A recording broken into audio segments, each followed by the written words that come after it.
ஆண்டவராகிய இயேசு கிறிஸ்துவின் விலையேறப்பட்ட நாமத்தினாலே ஆண்டவர் எங்களுக்கு கொடுத்ததான ஏஜே பவன் மின்ஸின் சார்பிலே அன்பின் நல்வாழ்த்துக்களை தெரிவித்துக் கொள்கிறேன்.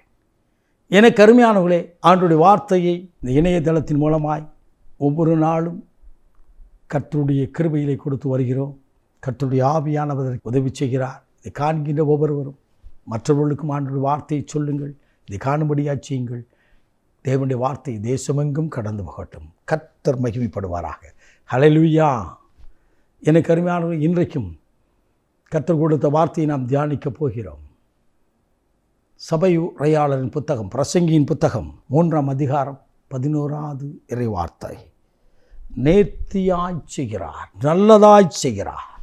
அதனதன் காலங்களிலே அதனதன் காரியங்களை நல்லதாய் நேர்த்தியாய் செய்கிற ஆண்டவர் உங்களுடைய வாழ்க்கையிலே, என்னுடைய வாழ்க்கையிலே நேர்த்தியாய் நல்லதாய் செய்கிற தெய்வன் ஒருவர் உண்டு. ஒவ்வொன்றிற்கும் ஒரு காலம் உண்டு என்று வேதம் சொல்கிறது. அதே பிரசங்கின் புத்தகம் 3ஆம் அதிகாரம் 1 வசனம் சொல்கிறது, ஒவ்வொன்றிற்கும் ஒரு காலம் உண்டு. 28 வகையான காலங்களில் அந்த பகுதியில் வாசிக்கலாம். எனக்கு அருமையானவர்களே, நம்முடைய வாழ்க்கையில் எல்லாவற்றையும் நேர்த்தியாய் செய்கிறவர். ஹல்லேலூயா, ஹல்லேலூயா. வாழ்க்கை, ஒரு மனிதனுடைய வாழ்க்கையிலே பருவங்கள் உண்டு. மழலை பருவம், சிறுவர் பருவம், வாலிபர் பருவம், வயோதிக பருவம் என்று, முதியோர் பருவம் என்று பருவங்கள் உண்டு. காலங்களில் கூட ஒவ்வொரு காலத்திலும் சில பழங்கள், சில கனிகள், சில காய்கள் சில காலங்களிலே மட்டும்தான் கிடைக்கும். மாம்பழம்னா சீசனில் கிடைக்கும். சில பழங்கள் எல்லா நாட்களும் கிடைக்கக்கூடியதாக இருக்கும். நல்லா கவனிங்க. ஆனால் ஒவ்வொன்றையும் கர்த்தர் அதனது காலங்களிலே செய்கிறவர். ஹல்லேலூயா, ஹல்லேலூயா. ஒவ்வொன்றிற்கும் ஒரு காலம் வைத்திருப்பார். அந்த காலத்திற்கு முந்தி நம்ம நினச்சிக்கூடாது, செய்யாதபடி ஆண்டவர் சமூகத்தில் நீங்கள் பார்ப்பீர்கள் என்று சொன்னால், திருமண பத்திரிகைகள் கூட அநேக பத்திரிகைகளிலே இந்த வசனத்தை நாம் பார்க்க முடியும். கர்த்தர் நேர்த்தியாக செய்திருக்கிறார், அதனது காலங்கள் அதனது காரியத்தை நேர்த்தியாக செய்திருக்கிறார். ஆம், எங்கோ இருவரும் வளர்ந்திருக்கிறார்கள், இருவரையும் ஒன்றாக இணைக்கும்படியாக ஒரு காலத்தை வைத்திருக்கிறார். ஆகவே திருமணம் அந்த பத்திரிகைகளில் நாம் எழுதுகிறோம், அதை போடுகிறோம். எனக்கு அருமையானவர்களே, என் வாழ்க்கையில் ஆண்டவர் நல்லது மாத்திரம் செய்கிற தேவன். கெட்டது செய்தது போல தோன்றும், அது அல்ல, நேர்த்தியாய் செய்கிறவர். யோசேப்பின் வாழ்க்கையில் அப்படித்தான் நடந்தது. ஒரு வனாந்தரம், ஒரு குழி வந்தது. சகோதரர்கள்லாம் தூக்கி குழியில் போட்டாங்க, சகோதரர்லாம் சேர்த்து விற்று போட்டாங்க. விற்றவங்களும் அடிமையாக போயிட்டான். அடிமையாக இருக்க ஒரு காலம் இருந்துச்சு.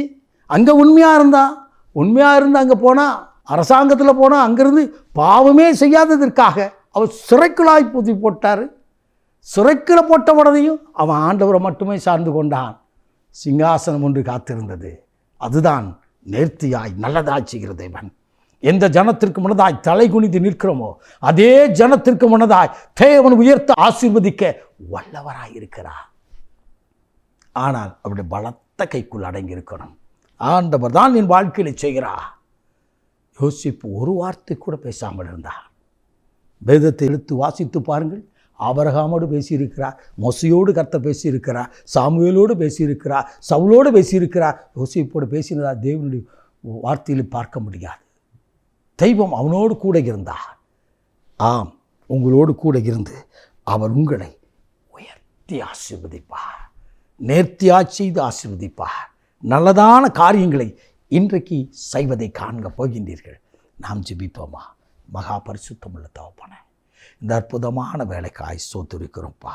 இந்த நாளில் ஆண்டவரே, கண்ணீரோடு பாரத்தோடு ஆண்டவரே, என் வாழ்க்கை இப்படிப்பட்ட பிரச்சனை இருக்கிறதுன்னு சொல்லி கண்ணீரோடு இருக்கிற பிள்ளைகள் வாழ்க்கையில் நீர்தான் இதை நடத்துகிறீர், நல்லதாய் அதை செய்கிறீர் என்பதை உணரத்தக்கதாய் உயர்த்தி ஆசீர்வதியும். அவள் இருக்கிற கண்ணீரின் பள்ளத்தாக்குகள் மாறட்டும், அற்புதம் செய்து மகிழ பண்ணும். வியாதிகள் மறைந்து போகட்டும், இயேசுவின் நாமத்தினாலே அற்புதம் செய்து மகிழ பண்ணும். ஆசீர்வதியும். இயேசு ரட்சகரின் விலையேறப்பட்ட நாமத்தில் பிதாவே, ஆமென். God bless you.